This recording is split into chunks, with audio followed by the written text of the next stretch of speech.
ভর্তিনাথের সর্দি হলো কলকাতাতে গিয়ে।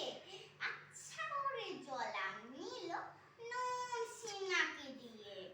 ডাক্তার এসে বলল কেসি বড়ই কঠিন ব্যাম।